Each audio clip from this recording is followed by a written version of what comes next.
Hello, everybody. It's nice being here again. Uh, this video was made because the original video, the original class that we had on this particular session, the second series of the Simple Shell Write Your Own Shell that CodeTrybe organization is running, went really bad, and a class of over 50 persons that attended the recording went really bad, and we are so sorry for that. So this is me basically trying to give us a recap of that live session that happened earlier, just so we wouldn't miss out and this video would get uploaded on the YouTube channel. Because this is like a recording without no live participation, so of course this session would be quite fast-paced, because obviously there's no one currently here on the call. But then while watching this video, you can always watch back at your own pace and set it at a speed whereby you'll be able to get fully what's being discussed in this video. So during that live session, the main concepts that were discussed were the argument count and the argument vector. Then STRTOK as a function was also discussed. So let me just show you the outline for that meeting. The first one was the argument to main, followed by the arguments to main.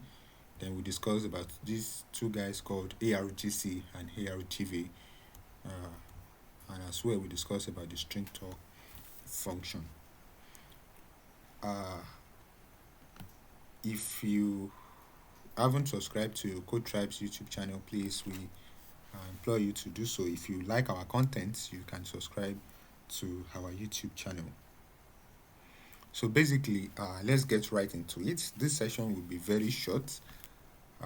Yes, it will be very short. So I'm going to create a file.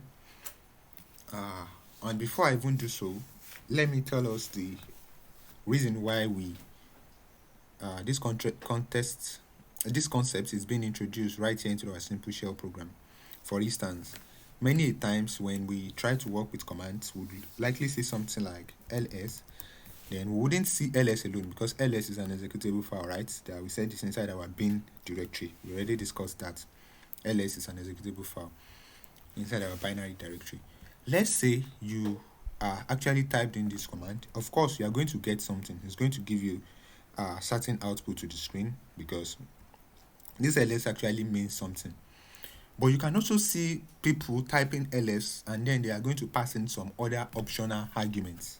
Things like ls minus l. This, of course, is a command, and it will likely behave in a way similar to ls but slightly different. So let us type this and let us see what will happen. Yeah, it is still giving us all the files we have in our current working directory, just like ls alone would do. But here we are passing in an optional flag with a minus l, and then the same thing is still happening, but this time around it is listing those files in a long format.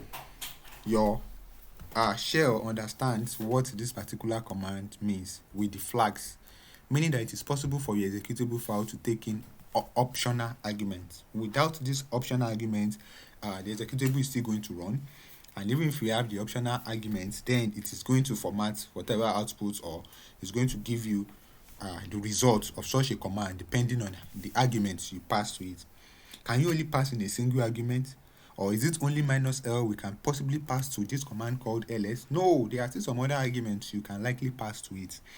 We could have arguments like with a minus a flag, yes, something like this, and then it's still going to give us or list out the content in our working directory, but this time around the minus a flag might slightly modify whatever output it is trying to give us. This time around, the minus a flag is saying, okay, I want you to also list out files that are hidden. These are files that normally would begin with a dot, and as you can see, it is listing out even directories that are hidden, directories that are ls itself without the minus a flag would not list out. but with the -a flag. And therefore, you can even combine flags. You could have something like your ls minus la. This time around, you want to list in a long format the files you have in your current working directory, and also you want to list out the hidden ones. When you do something like this, we also know the kind of output we'll be expecting. So what is all these things? What are we saying? What is the essence of we typing in this command? We are just saying that your commands at times can take in what we call optional arguments.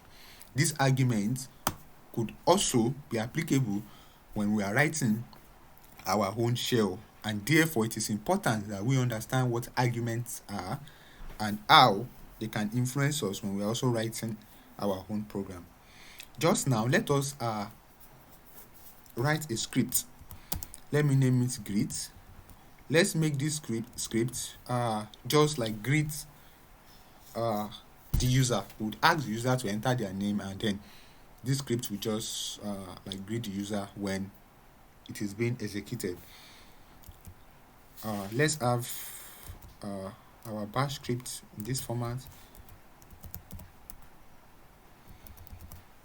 and then let's say the user is going to run this file, and while the user is running it, the user is going to pass in their own name like that.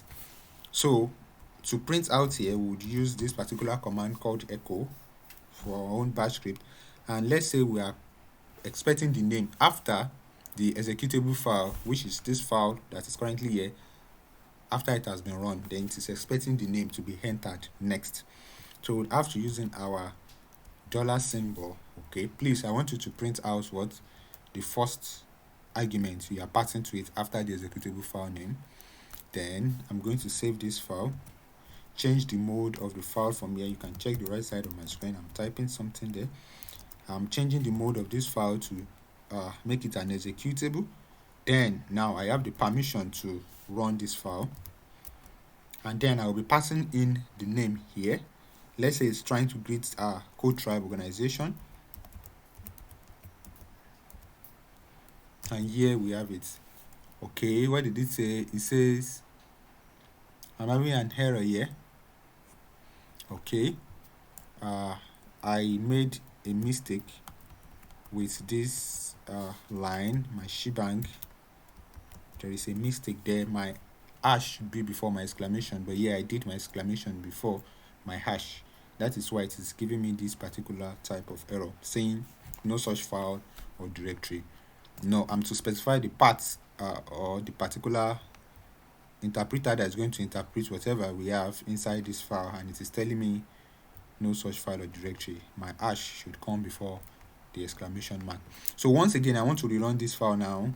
This is the name of the file, right? My ./ means the file is in my current working directory. Dot means currently where I am, and slash means to specify the directory, right? Then greet means there's a file called greet inside my current working directory. Then I'm passing in CodeTrybe, and yeah, this file isn't even saying hello because I didn't specify that, but basically it's printing out CodeTrybe.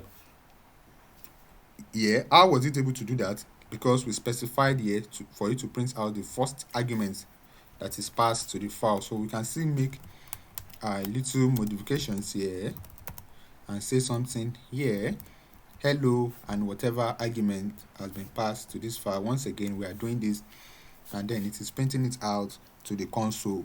It is saying hello, whatever name you pass in.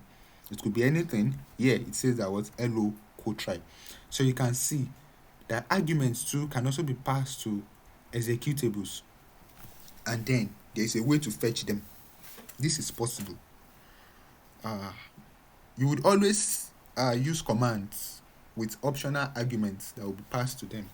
So it therefore becomes necessary for us to find a way whereby we can actually extract these optional arguments and use them to our own advantage. What if I pass in more than a single argument here? Let's say CodeTrybe, and let's say I'm passing in my own name, which is called Samuel, and let's say we have something like this. You can see it is still giving me the same output as before. Why? Because I didn't specify it should print other arguments that might be after the first argument. This is an argument index of 0, this is an argument index of 1, and an argument index of 2. But here I only specified an argument of 1. So if I wanted to print out this other one, I would also say, okay, come here and also print out, that is echo. Echo is to print out to your screen, that's standard output function, and specify 2 here. I can say, okay, please, I want you to print out the second argument, and then it will print out the first and also the second argument that I might have passed into this file. But basically, this is just a bash script to just show us that yes, we can work around with arguments that we pass into a file that we are trying to run. You can see this argument we actually got in at runtime. So using this particular syntax, we can actually fetch the arguments that we have or that we are passing in to our executable file as at the time we are running them. This is also possible inside our C files. You understand that when we are writing our own shell, we are not writing it using bash scripts, right? We are using the C programming language in this case to do that. So therefore, is it possible for us to achieve this same type of output right here when we are also using our C file, or we are running the executable of any of our C files by getting the argument that we are passing in right here on our command line? Yes, that is possible. And that is exactly why we are introducing these concepts today. Arguments to main. You remember that main is that particular guy that is going to run your C files. That is that function you are going to call upon to run your C files. So this your main can also get arguments, which are your argc, which is called argument count for short, for long. Yeah, that's the full name. And it's also called argument vector, which is this guy. Let's get right into it now. I'm going to create another file and call it arg.c. Then I'm going to include my necessary headers. So since I'll be printing out, so I need to include my header file, and I would want to, okay, I want to return, please, I'm sorry, this session is kind of fast. It's because it's an empty class and there's no one here. All right, so this is my main, which is the starting point of my program, right? So we said this particular guy is like a prototype, a possible prototype for your main. The thing is, you can have up to 3 prototypes. Your main could be something like this again. You could have your int main, then followed by your int argument count, followed by your int a character pointer. What is a character pointer? A character pointer is an array of strings. Just like we know, when you want to declare a string, you have something like this. Let's say character pointer str. Now this guy right here, this is how you declare a string in C. But when you have another asterisk here, you are now saying it's an array of strings. But only this one is an array of characters. This is a string, and a string is made up of an array of what? Of characters. Character array. But when you have another asterisk here, you are now saying an array of strings. When we are saying array of strings, it means whatever will be stored here would be something like this, something of this nature. Hello, this is a string, then another string, CodeTrybe.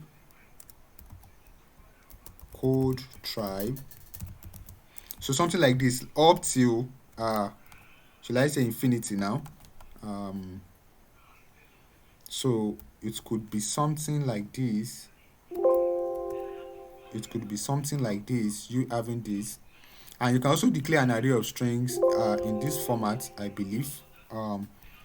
Instead of you using the double pointer, you can come here and put in an array just to show. Yeah, most times we use this particular notation to signify that your character pointer then followed by your array square brackets to show, okay, this is an array of what? Of strings. str with your opening and closing square brackets means an array. Then your character pointer refers to the particular type of array, which is a string. therefore it's an array of strings. So you'd have strings here. You can have the commands as, a lot of strings there. You remember that when we are typing commands as this ls minus la, these guys are basically strings, right? This is a string and this is another string. But let's still leave that for now. I'm just trying to tell us that you would work a lot with what we call array of strings when you are actually writing your own program. So let us leave this guy now. So our main can have this possible prototype apart from the int main void, which maybe we are all used to. That is line 3. We might have seen this a lot of times. The other prototype our main function could actually have is it having two arguments, which is our argument count and our argument vector. If all this doesn't make sense, it is going to make sense soon. The last one, the last possible prototype our main could have is it having our argument count, our argument vector, and then it's having the last variable that is called our environment variable. But this particular one is beyond the scope of this particular class. By the time we get to environment variables, then we'll learn more and employ the help of this third prototype. As well, this is also an array of strings. So that means this guy stores strings. So let me delete this now and let us employ the help of prototype number on line number 3 that I have right now. So basically, my argument count is actually telling me the number of arguments in total that I have passed to my main. My main is what? Is the particular function or the particular program that is running this my C file. So therefore, it has the ability to know, just like my bash script could determine this argument. It knows this an argument index of 1 and an argument index of 2. The same thing, my main program has this in these particular guys that have been designed to help it to actually fetch in arguments, optional arguments that might be passed to such an executable file of the C program. So let's go right ahead into it and try to explain it even more better so we understand clearly what we are saying. So basically, I will just be doing a simple print statement of my ARGC. So I'm going to say ARGC, which is my argument count, is %d. And then I'm going to print in a new line at this point, and I'm going to specify the particular variable I want to print out, which is my ARGC. And then this naming convention is not very rigid. You can actually name it to anything of your choice. It is not compulsory you have to use ARGC here and ARGV here. What should be consistent is the data type. The first argument here should be an integer data type, and the next argument here should be an array of strings. You can decide to use the array method or you use the character pointer. It depends on you. But like I said, the names of these variables could be anything of your choice. So therefore, our program now is going to print out the exact total number of arguments we are passing to it because we're employing the use of this integer variable called ARGC. So I'm going to save my file right now, and I'm going to GCC my file called argc.c. I believe you can see the right side of my own screen. So arg.c, saving the output inside a variable called a. So I'm going to try this out, and then I click on enter. No errors. Then I'm running my .4/a, and I'm entering 1. Can you see something that is being printed out to the screen? It says my argument count is 1. And where is the 1 coming from? This particular executable itself, it counted it as the first argument to this particular program. So meaning, if you are running an executable file that is for a C program, the very first argument, that is the file name itself, the executable you are running, is an argument count index of is an argument count of what? Of 1.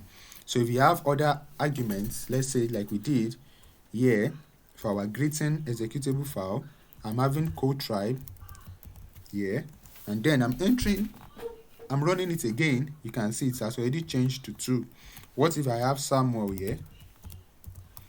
The same thing would happen. It is going to increment. You can as well keep guessing. If I have a lot of commands or a lot of strings that are passing after my executable file name, you already know the type of output we are going to get and how this guy would be incremented.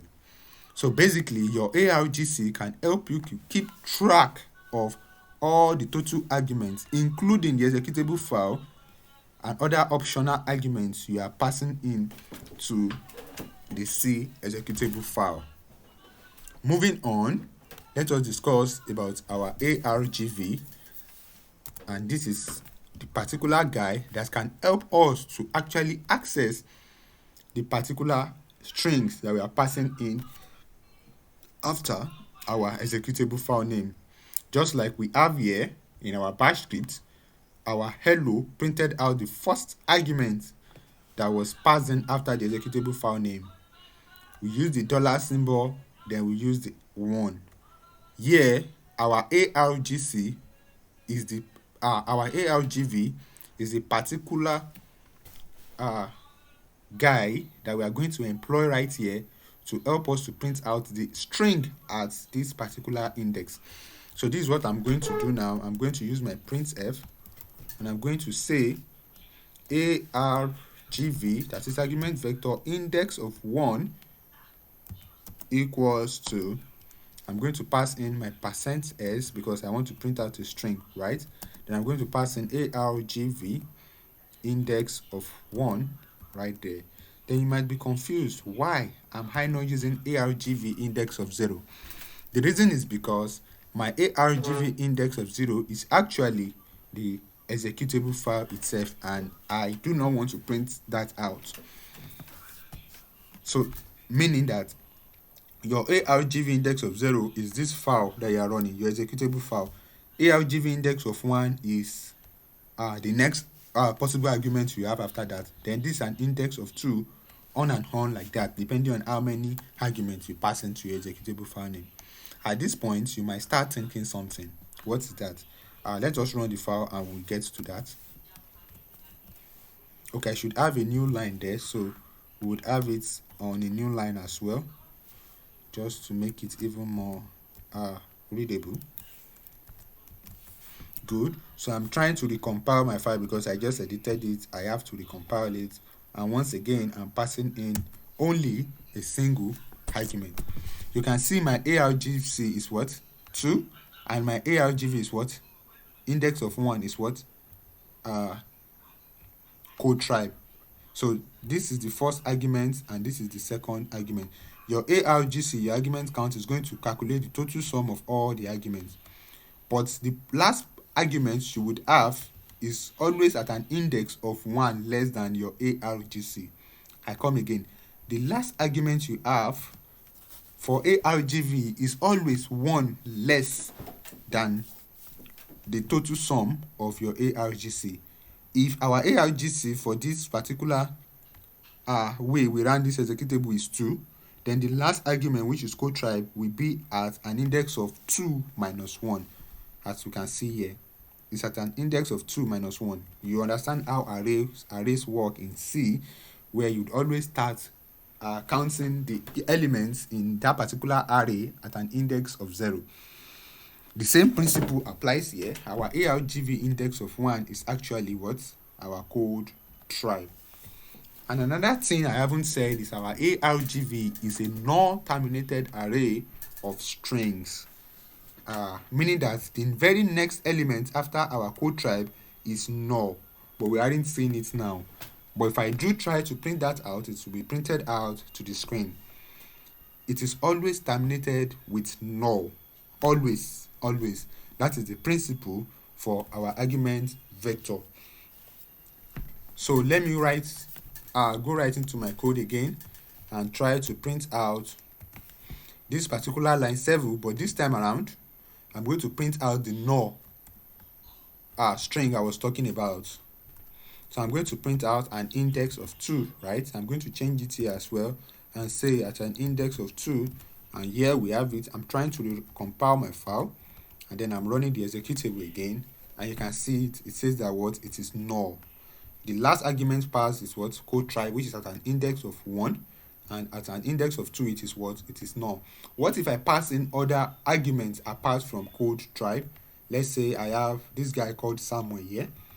Will it still be null? No, the null string or the non terminated string will be shifted a step forward as well. It would have to shift a step forward, but the principle still remains. It will always be non terminated. Even if you pass in 100 arguments, the next argument immediately after the 100 arguments you pass into this, your main function would be null. That is the principle that follows here.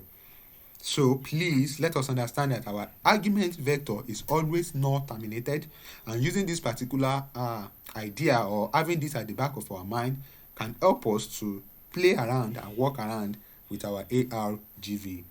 So I'm going to rerun this now. I'm going to pass in Samuel just to show you that the null would disappear and it will move a step forward. So it says my argument vector index of 1 is CodeTrybe and an argument vector index of 2 is Samuel. If I should print my argument vector index of 3, then we should expect what? We should expect null. So let's wouldn't modify my code. I will just show us that by running only our executable, and then you are going to see something weird that will be printed to this console right now. It says argument count is 1, argument vector index of 1 is null. We passed in only a single argument, and we're printing out our argument vector index of 1. So this is at an index of 0. Then index of 1 is what? It is null. Like I said, it's always not terminated. Then it says our argument vector index of 2 is something else. So what exactly is happening here? By the time we start this other third prototype, okay, I've deleted that. We did say that the third prototype of our main could be what? Our environment variable, which is also a character pointer, an array of strings. Basically, what is happening here is that by the time your ARGV terminates at this point, the very next string or array of strings you could get are actually your environment variables. And this particular guy is your environment variable index of 0. That is this shell equal to bin/bash. But now it might not make sense to us. But by the time we really start our environment variables, we will understand this better, and we will see the list of all of these environment variables on our terminal. Then we understand this more better. So I'm just saying there is kind of like a relationship between your environment variables and your argument vector. If your argument vector should have an index of 2, then you should know that this environment variable, this string, will be shifted forward to the ARGV index of 3. But we are not going to call it ARGV index of 3 because our ARGV is not actually getting to the index of 3. So it is going to become ENV, that is environment variable index of 0. There's kind of like an equilibrium between them, depending on how many arguments you have to your ARGV. So by default, had it been there were to be no environment variables, then we should be getting like a segmentation fault at this point. But then we are not having that because there are still some other strings that are stored at this point. But they are actually not your argument vectors. They are your environment variables, which we've not discussed about. It is beyond the scope of this particular video. Another thing we need to take note here is actually we can print our argument vectors using the particular concept we discussed earlier, that our argument count is always 1 more than the very last index of the argument vector we could print. Here we have an argument count of 2, and the very last one is an argument vector index of 1. Here as well, our count is 3, and the last element is at an index of 2. So using this particular algorithm, which I call it an algorithm, we can actually write a condition whereby we wouldn't have to manually start hard coding. Okay, I want you to print out ARGV index of 1. I want you to print out ARGV index of 2. What if we have like 10 arguments? Would we have about 10 different printfs? No. So as programmers, we are expected to devise or come with a method whereby we can actually print out these arguments vectors without actually having multiple printf statements. So I'm going to delete everything I have here. and I'm going to leave this here. Okay, so we can actually employ and use a loop, isn't it? So I can initialize my loop. I can say, yes, I can use I, or let me call it index, just so it will make more sense. I can initialize it to be 0, let's see. But then I actually don't need to print out my ARGV index of 0. I need to start from 1. So since I know that this guy is always 1 less than the particular index we try to access, it's always 1 less than our ARGC. So let's say we're having a for loop, and I'm putting my I equals to 0. Let's see, I less than our ARGC.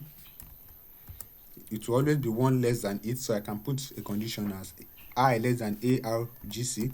Then I can start incrementing my high. Then inside my for loop, I might want to print out this particular ARGV, argument vector index of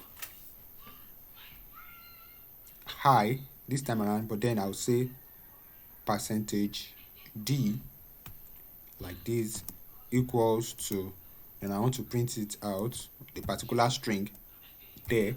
Then I want to add my new line. Then I would specify what my high and my percentage D, my formal specifier here, what it means.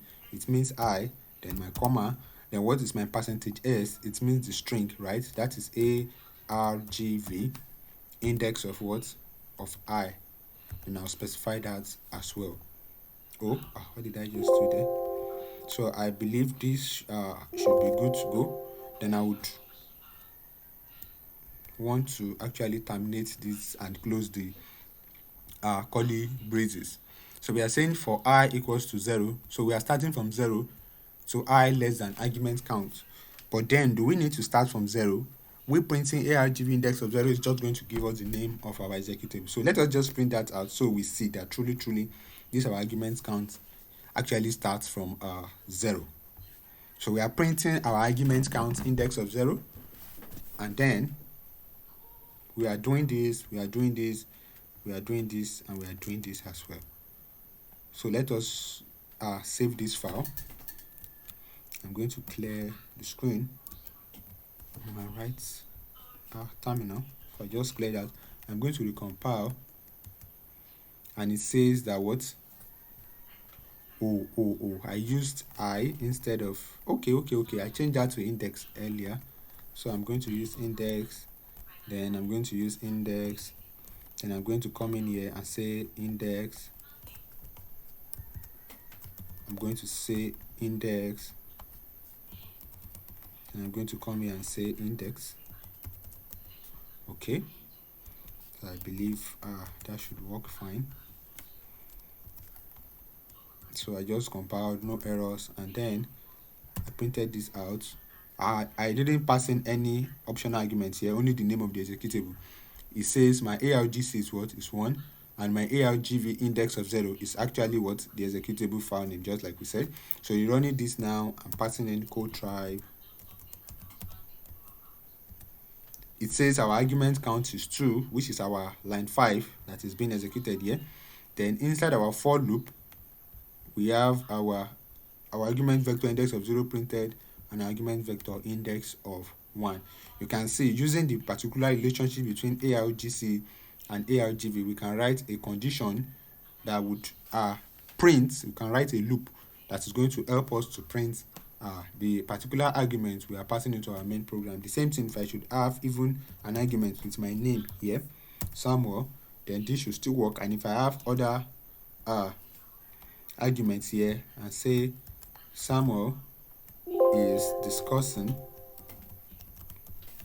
ARGC, ARGV, and if I have something like this, it's going to give us the list of all of the individual strings. You can see that we actually pass in to our executable program. Then you can also use a while loop, but I will leave you to figure that out. And the particular concept you will employ is that our ARGV is always non-terminated. So try and figure out if you can get an algorithm or if you can actually write a pseudocode or make a whiteboard and you actually write the C program, how you can use, instead of your for loop, now you'll be using a while loop to print out your argument vector. So let me give you that as something to practice with. Moving on, another thing we'll be discussing about is our STRTOK function. So this is one thing we'll be discussing about tonight as well. Let me check my recording. So let us get right into our STRTOK. So I'm going to exit this file. This is just a simple analogy for our argument count and our argument vector. So I'm going to veer into a file now and call it our STRTOK.c. Then as well, I'm going to include the necessary headers.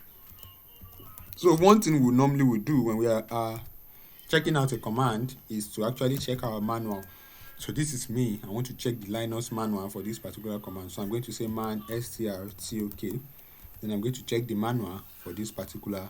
Let me decrease the font here so we can see a lot more text being displayed. So it says that it extracts tokens from strings, meaning from a string it is going to extract a token from a string. It did also mention something. We have this header, so I would need to actually include this header when I want to use this guy. So I should include string.h.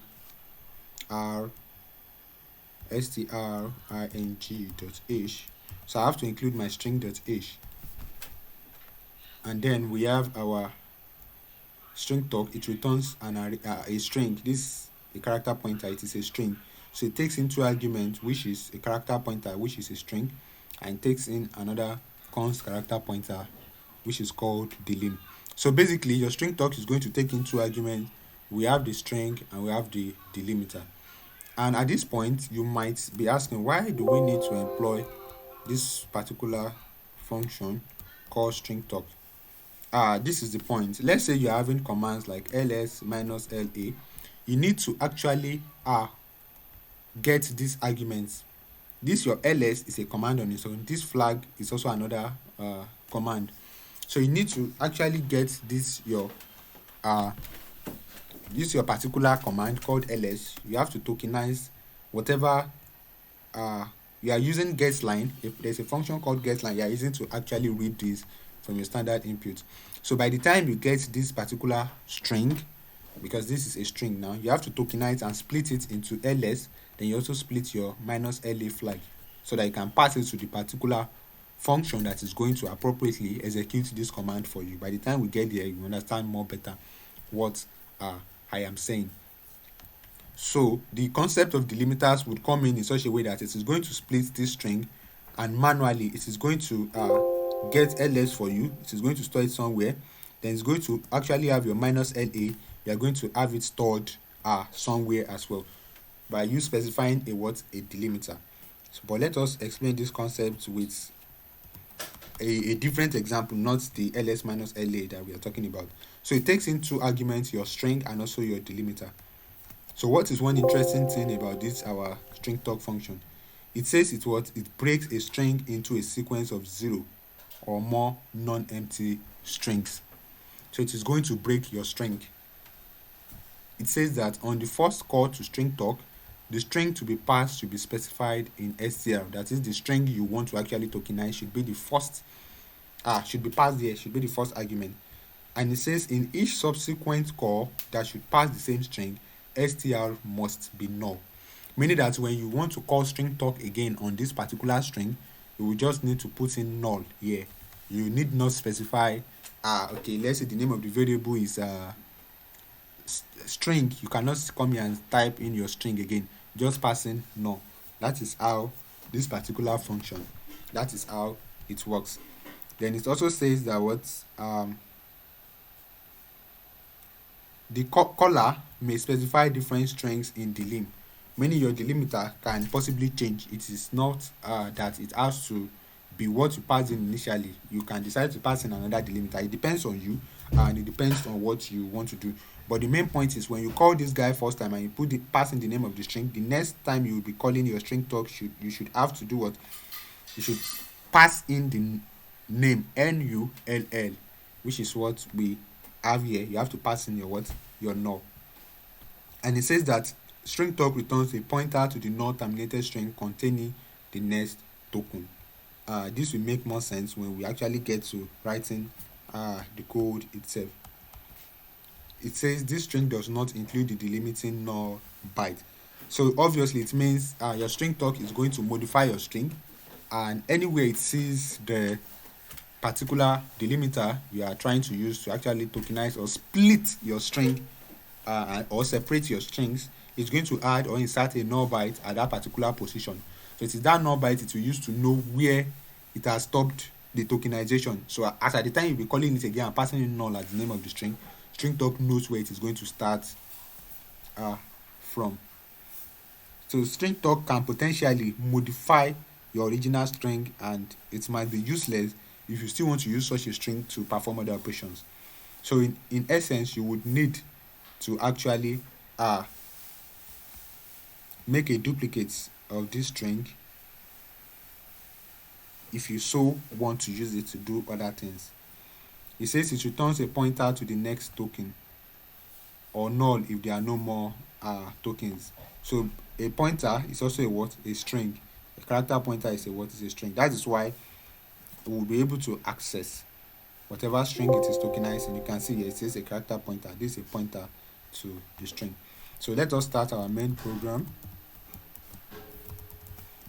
And here, let's say I have a character pointer, let's say text, and inside my text I have this particular string called let's say, which statement should I have now? Okay, this is a simple shell series. So let's say we have this particular statement here as a string. Let's assume this is our string now, and we are storing it inside this variable called txt. So let's say we have another called get. So let's say we have this guy called get. Let's say we are initializing it to null initially because there's no value there now. So we want to call our string talk, but we need to save the pointer it is returning inside a variable, right? Remember from the manual, what is the first thing you pass? You pass in the string name followed by what? The delimiter, right? So let me pass in the string name as the first argument to my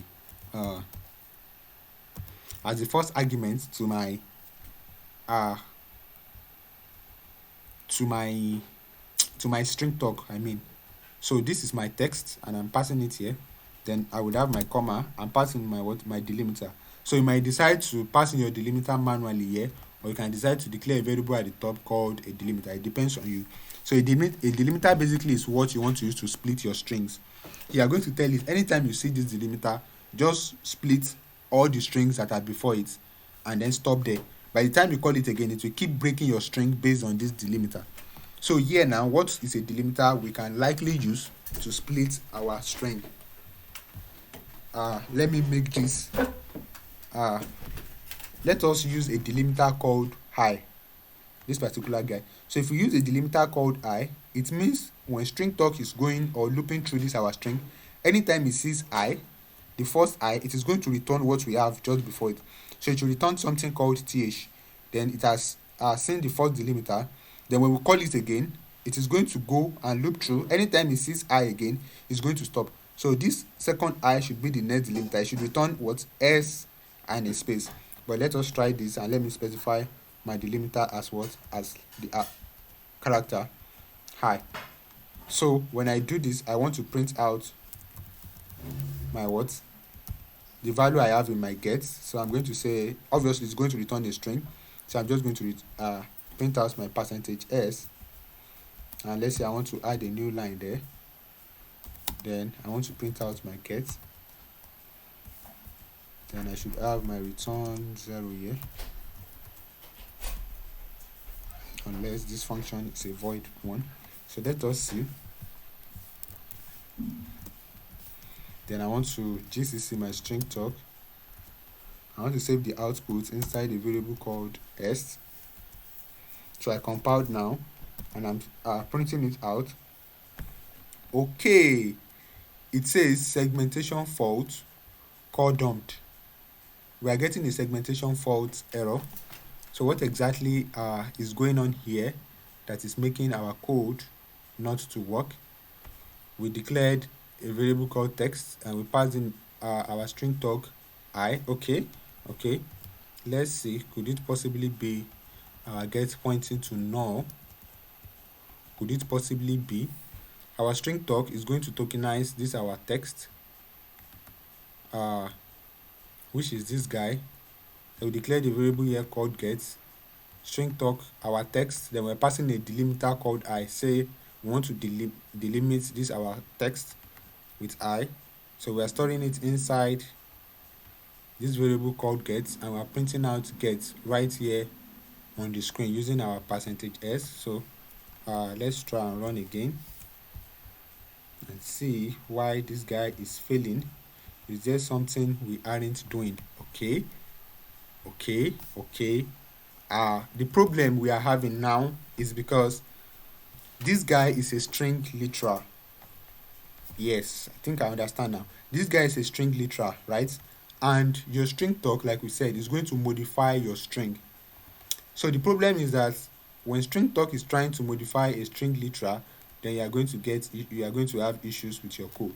So what I should do right now is that I should use the array method. I shouldn't use my string literal. I should use my array method and pass in a size of, let's say, 100 inside this particular variable. So I'm going to say this is a simple shell series. So my STRTOK now would have the opportunity to modify this guy, and it is permissible. But this my string literal, which is my character pointer, is actually stored in a read-only memory location, and then something is trying to access what we have in a read-only memory location that is trying to modify it. That is why I am getting this segmentation fault error. So I want to save my file again, and then let me rerun, and let's see if we are still going to get the error again. So it's compiled, and then it is printing. So like I said, the initial issue we're having is because I am using a string literal which is stored in a read-only memory address on my own system. So that is why I cannot modify it, and STRTOK will try to modify it, and then it is going to crash. You can see the segmentation fault errors we got about twice. So that is the issue, and I want you to take note of this when you are trying to also tokenize your own string. You would want to use possibly you want to use this array method, or you want to allocate memory for whatever variable is storing this your string using your malloc function and what have you. But that is actually beyond what we are discussing right now, because we are not actually writing the real shell. But in the real shell, you are not going to use this particular, you will likely not use this particular method. You would have to allocate memory dynamically for whatever variable is storing your commands that you want to tokenize. So you can see that we have here our STRTOK is returning what? th, meaning that it has tokenized this string using the delimiter called I, and then we are having th. Let's say we want to tokenize using another delimiter this time around.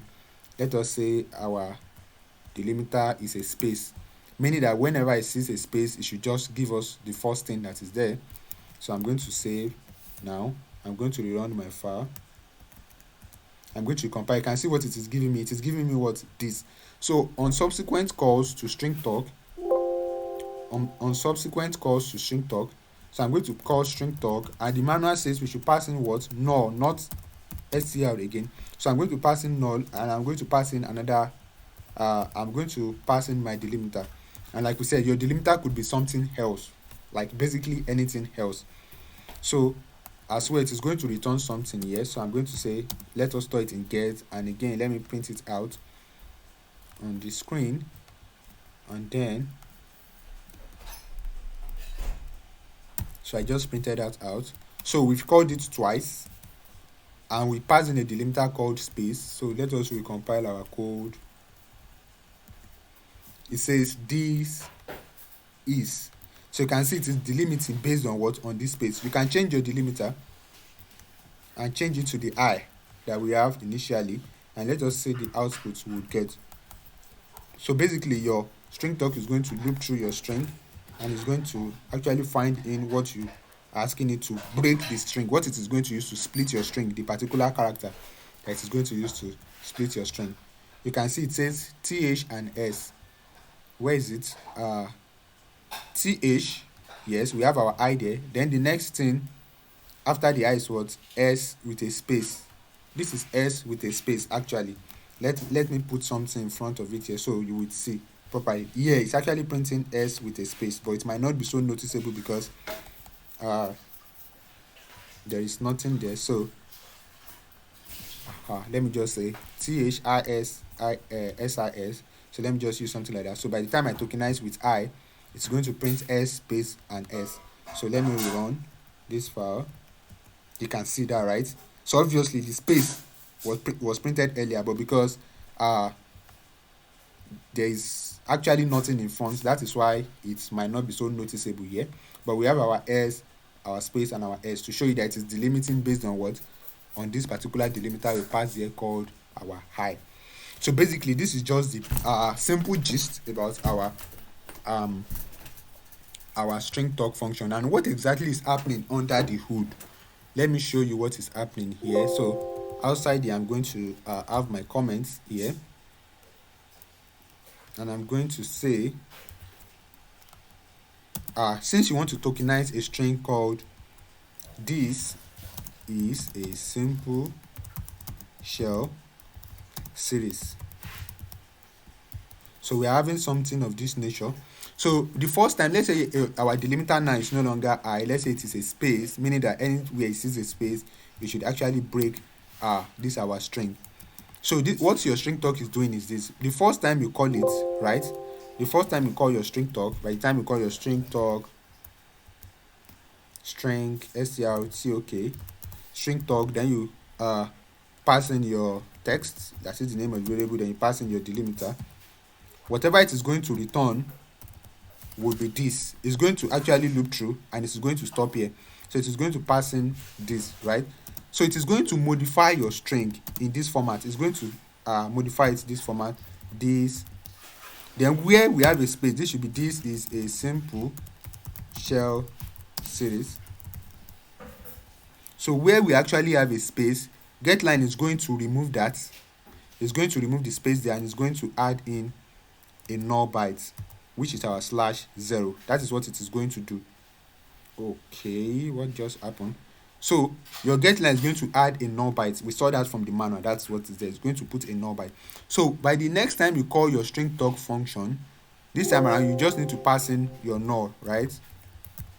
You just need to pass in your null followed by whatever delimiter of your choice. It could be the same one, it could change. Any one you so desire is allowed. So by the time you call it again, it's going to return what? Checking through your list. So getLine is now going to start from here. It has no business with this first guy. You can see it is actually changing our string. It's going to append a null byte inside our string, and that is why we are getting a segmentation fault error initially, because you cannot modify a string literal. It is not allowed, and getLine is trying to do that, so it is going to dump. It is going to just crash. It is going to crash our program. So that is why we are getting a segmentation fault error, and we have to employ the use of arrays that can be modified. I believe you are getting the point now why getLine is crashing our program at the initial stage of we using a string literal to declare our string. So here it is going to now start searching from here on the second calling of getLine, and you passing null. It is going to start from here. So it is going to keep searching is. This is the next delimiter, which is what? Your space. So it is going to get that, and then it is going to remove the space there, pass in a null byte like that. So here it is returning what? is as the second string. The first one is returned was this. It puts in a null byte in place of the delimiter. So on the second reading, it's going to pass in is, then it's going to, and it meets a delimiter again, which is a space. So it's going to pass in your null byte at that particular point. Then on the third calling, on and on like that, that is what is going to happen as long as you call your string talk function. So let me just duplicate this multiple times. Okay, let's see. So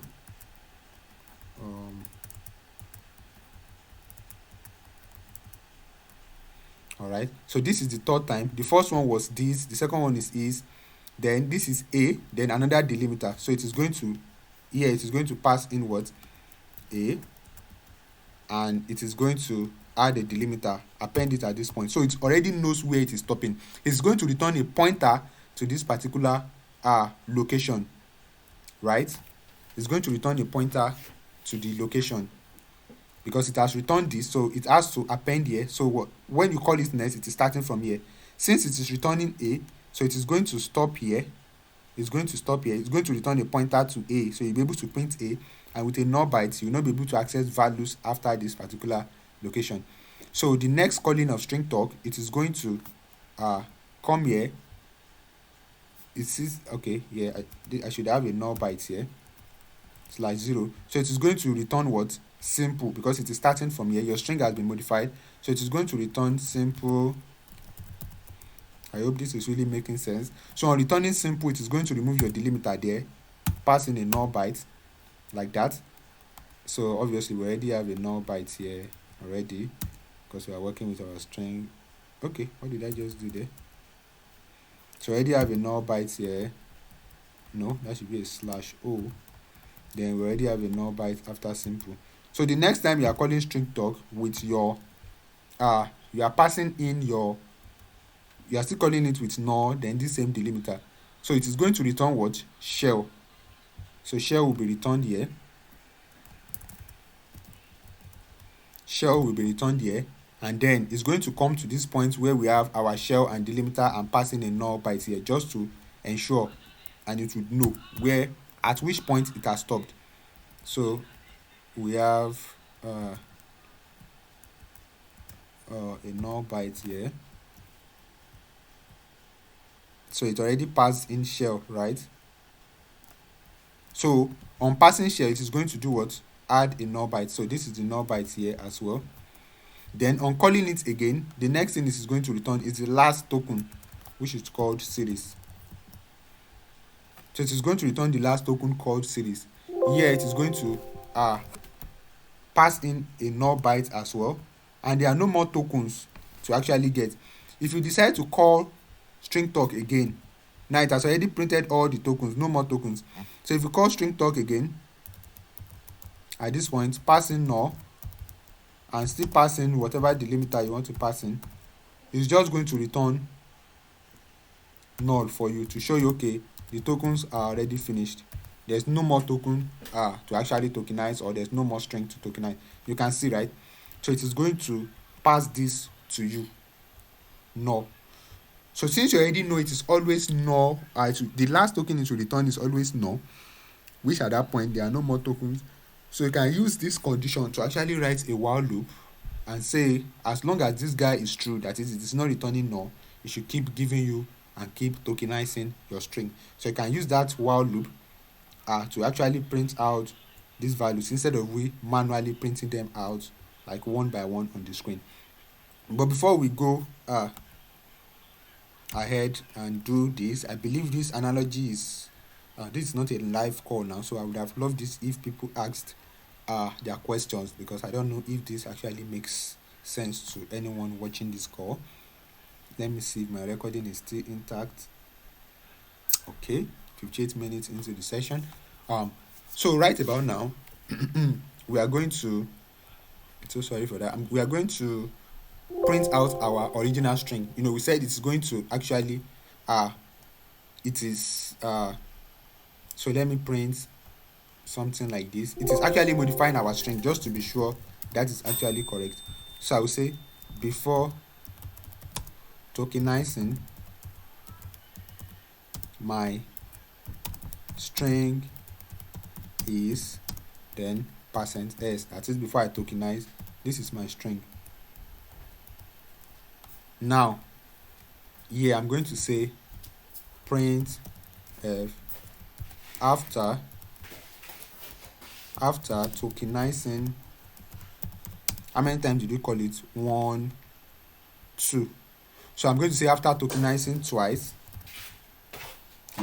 my string is %s. So let us see the output it is going to give us. We've already tokenized twice.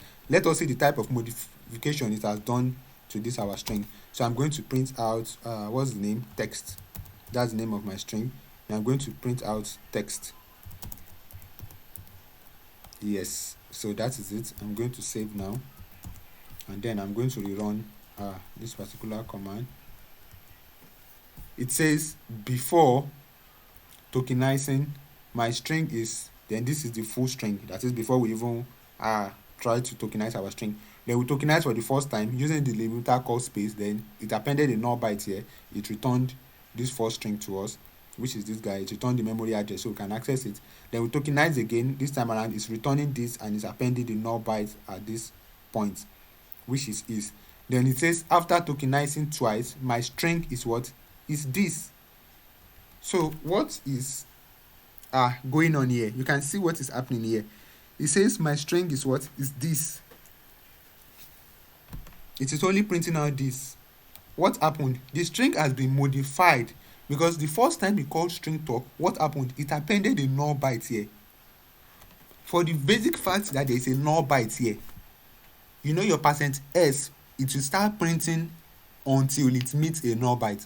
So by the time your %s starts printing from this memory address called, I don't know the memory address of this T, but by the time it starts printing from T to H to I to S, by the time it meets a null byte here, it will stop. That is why your %s here cannot print out your full string, which is your what? Your text. It's only printing out the first value here before the delimiter, and because there is a null byte here, so it stops. That's how your %s works. As long as it meets a null byte, it will stop what? Printing. But if it doesn't see a null byte, it will still keep printing. You remember, this first %s that printed out the full string, it was because we have a null byte immediately after s. That is why it stopped printing. So your %s will stop printing whenever it sees a null byte. But if it doesn't see a null byte, it will still keep printing. Maybe we can just try that and see if we can manually insert a null byte here. Let's say I'm putting a null byte here. Let's see if this will work. Let's see if this will work. So I'm manually putting a null byte here. I want to try and reprint my string. You can see it says before tokenizing, my string is what? This is A. It stopped here, and this is before tokenizing. Why? Because it meets a null byte here, so it's going to automatically stop here. It has no business with the other part of the string. Your %s cannot print beyond a null byte. So that is why it is stopping at this point. The same thing is happening here, just to show you that your STRTOK is actually modifying your string. It is going to append a null byte immediately where it sees the first token. So you can see that your string is actually being modified, and that is why we are getting the segmentation fault error earlier, because you are not allowed to modify a string literal in C.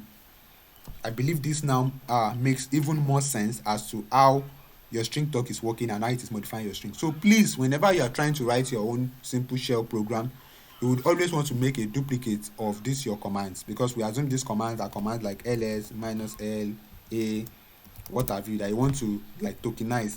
For the basic fact that STRTOK is going to modify your original string, so you might want to make a duplicate. You can use your string.dop function, which is also defined in your string.h header, or whatever function, string copy, whatever function you want to use. You can use such functions and make a duplicate of your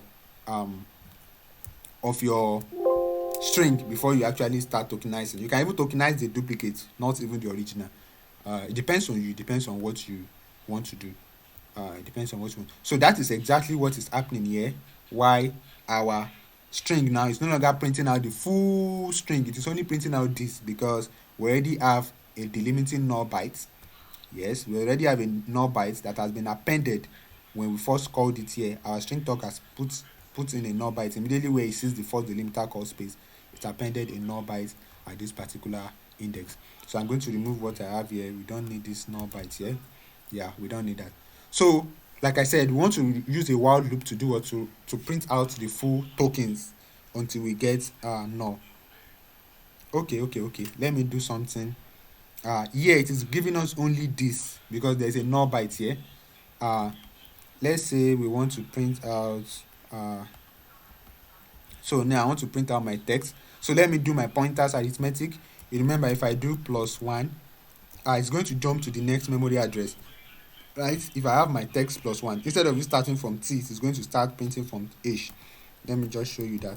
So I want to do pointers arithmetics and try to loop through beyond the null byte. You can see, right? My string is what? HIS, because I already incremented it by 1. This right here is what we call pointers arithmetic. We did this when we're doing our pointers, arrays, and string project. So I want to loop beyond where we have the first null byte, which is after my this. So I want to print what is after this. Obviously, it is what? Is. But because we've tokenized twice, so after is now, there's also another null byte here.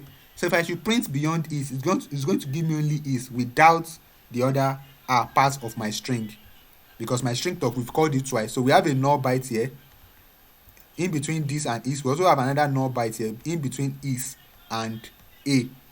That is what is here at this particular moment. But I want to use my pointers arithmetic to actually print out is. Then I'm going to increment for it to print out a simple shell series. That's what I want to do. So how many would I increment it by? So THIS, that's 4. So let's say I'm putting in 5 here.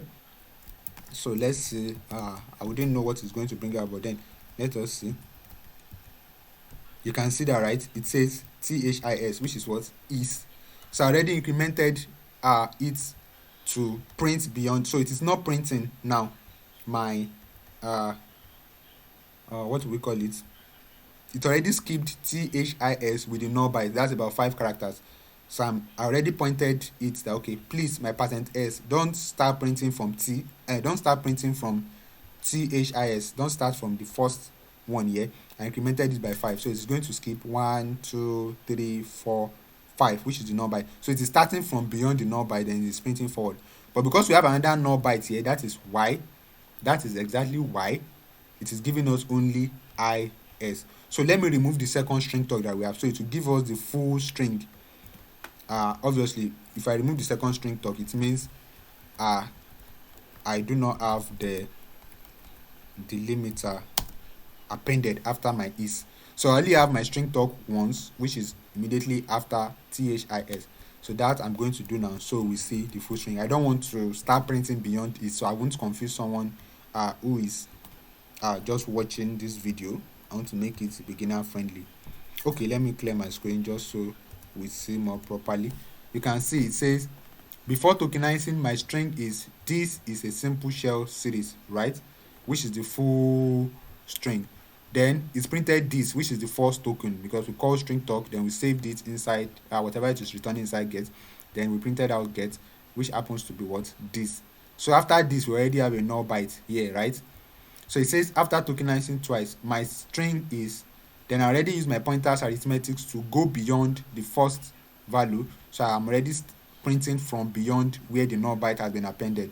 So I'm printing whatever we have here, which is what is a simple shell series. You can see I'm not printing the null byte and what we have before it. I'm only printing what we have after the null byte. So that's basically what I did here, just to show you that string talk has modified my string, but it has not modified anything beyond this at the moment. But if I uncomment this line now, this particular code is going to print out only is. I believe you know why, because there's also another null byte here. So by the time I call string talk for the third time, it's going to append another null byte here, just like what I explained here. If this doesn't make sense, if this doesn't make sense, I believe the practical we are doing right now would make even more sense. So on your own, you can go back and study this and check the manual. It's already inside the manual how string talk tokenizes and how it appends null byte anywhere it sees a delimiter. So everything is explained there, so you should be able to predict and know how string talk works. But please just understand, string talk will always modify your original string, so you wouldn't want to use that on a string literal, because you are going to get a segmentation fault error. Maybe you want to make a duplicate of such a string, or you dynamically allocate memory for any variable that is storing that string. So once you are done with that, you can manually free such a memory. So now let us use our while loop condition to actually print out our